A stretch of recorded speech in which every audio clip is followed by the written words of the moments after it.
بسم اللہ الرحمن الرحیم۔ امام مستغفری نے کتاب دلائل النبوت میں بیان کیا ہے کہ ایک سکا نے بیان کیا کہ ہم 3 آدمی یمن کو جاتے تھے اور ہمارے ساتھ ایک شخص کوفہ کا تھا۔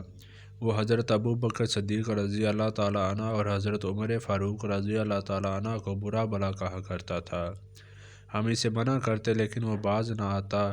جب ہم یمن کے نزدیک پہنچے تو ایک جگہ اتر کر سو گئے، اور جب کوچ کا وقت آیا تو ہم سب نے اٹھ کر وضو کیا۔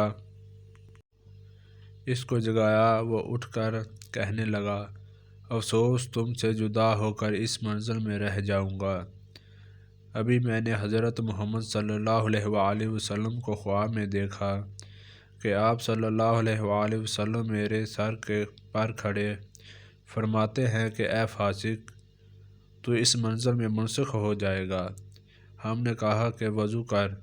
اس نے اپنے پاؤں سمیٹے۔ ہم نے دیکھا کہ انگلیوں سے اس کا مسح ہونا شروع ہوا اور دونوں پاؤں اس کے بندر کے سے ہو گئے، پھر گھٹنوں تک، پھر کمر تک، پھر سینہ تک، پھر منہ تک مسح پہنچا اور وہ بالکل بندر بن گیا۔ ہم نے اس کو پکڑ کر اونٹ پر باندھ لیا اور وہاں سے روانہ ہوئے، اور وقت غروب آفتاب ایک جنگل میں پہنچے۔ وہاں چند بندر جمع تھے۔ اس نے جب انہیں دیکھا تو رسی تڑوا کر ان میں جا ملا۔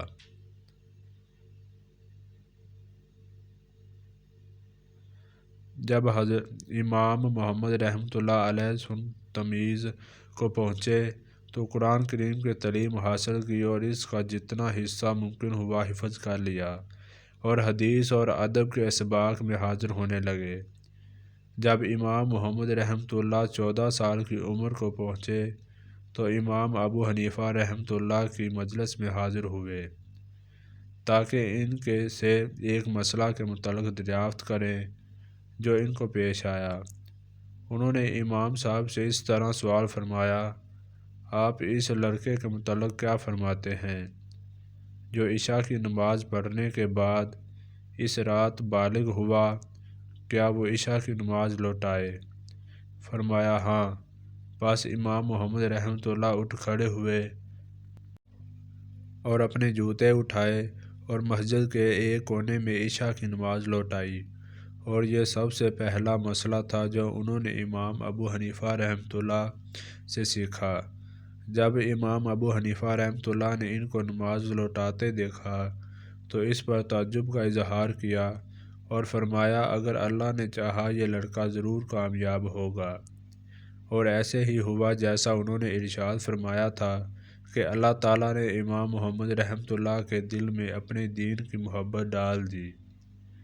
پھر امام محمد رحمۃ اللہ فقہ حاصل کرنے کے ارادے سے امام ابو حنیفہ رحمۃ اللہ کی مجلس میں تشریف لائے تو امام ابو حنیفہ رحمۃ اللہ نے ارشاد فرمایا کہ قرآن کریم ازبر یاد ہے یا نہیں؟ امام محمد رحمۃ اللہ چلے گئے اور 7 دن تک غائب رہے، پھر اپنے والد ماجد کے ساتھ حاضر ہوئے اور فرمایا کہ میں نے پورا قرآن ازبر یاد کر لیا ہے۔ اس کے بعد سے امام صاحب رحمۃ اللہ علیہ کی مستقل طور پر صحبت اختیار کی اور اسلام میں عظیم مجتہد بنے۔